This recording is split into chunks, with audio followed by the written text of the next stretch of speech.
Thank you, dear Phyllis, and thank you to all of you. I have served in the Georgia State Senate for 4 years. One of my greatest pleasures, other than my sonogram bill, was getting the resolution passed to stop the North American Union.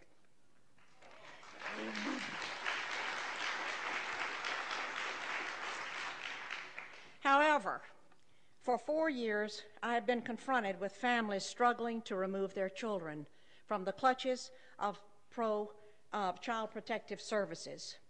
I wrote a scathing report last year on the corruption in Child Protective Services, and an update and copies are out on the table. During the last session of the Georgia General Assembly, I introduced Senate Bill 415 relating to juvenile proceedings, and copies of that bill are attached to the report on the tables. The Bill 415 called for the time allotted for the Department of Human Resources to provide emergency care to a child without a court order to be reduced from 7 days to 72 hours. It required a court order to enter the residence of a parent or guardian to seize a child. It called for family court to be open to the public. Confidentiality and secrecy in family court protects the wrong people. It provided that immunity in the system shall not extend to the seizures of children that are found to be in violation, nor to the administration of medication to a child over the objection of the parent or custodian, and it provided the state from applying for obtaining, receiving, or accepting adoption incentive payments under the Federal Adoption and Safe Families Act of 1997. The Department of Child Protective Services has become a protected empire built on taking children and separating families. This is not to say that there are not those children who do need to be removed from wretched situations and need protection. However, my report is concerned with the children and parents caught up in legal kidnapping. Having worked with probably 300 cases statewide and hundreds across the country, and in nearly every state, I am convinced there is no accountability in Child Protective Services. I have come to several conclusions. 2 or 3 are: 1, that poor parents, not always, but oftentimes, are targeted to lose their children because they do not have the wherewithal to hire an attorney and fight the system. That caseworkers and social workers are very often guilty of fraud. They withhold and destroy evidence. They fabricate evidence, and they seek to terminate parental rights unnecessarily. That the separation of families and the snatching of children is growing as the business grows, because state and local governments have grown accustomed to having these taxpayer dollars to balance their ever-growing budgets. That the bureaucracy is huge. Look at who is getting paid: state employees, attorneys, court investigators, guardian ad litems, court personnel, and judges. There are psychologists, therapists, psychiatrists, counselors, foster parents, adoptive parents, and on and on. All are looking to the children in state custody to provide job security.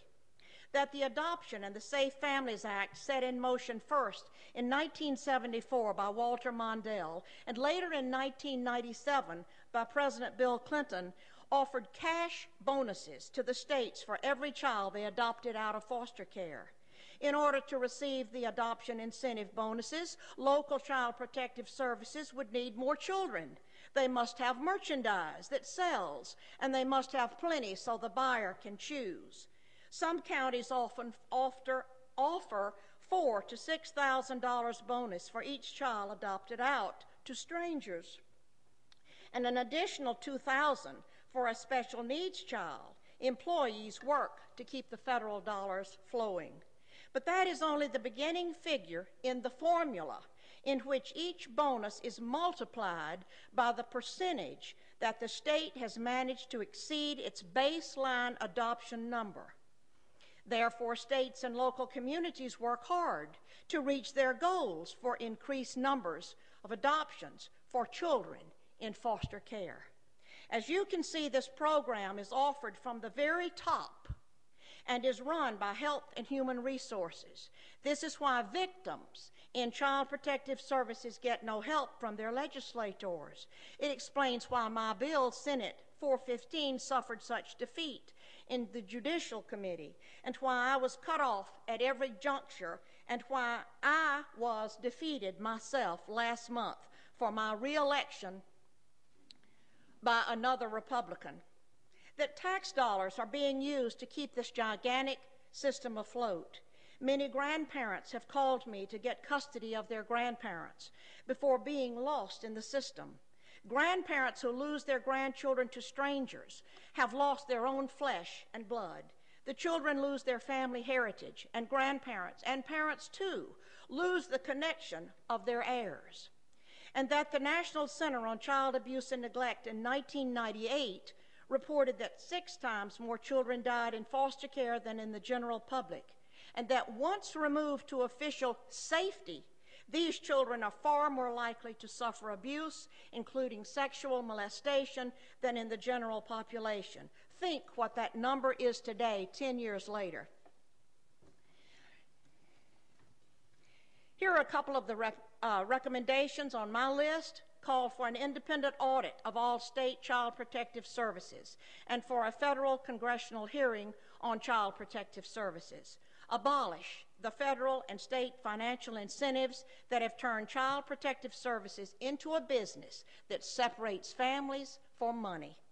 I have witnessed such injustice and harm brought to so many families that I am not sure if reform of the system is even possible. The system cannot be trusted.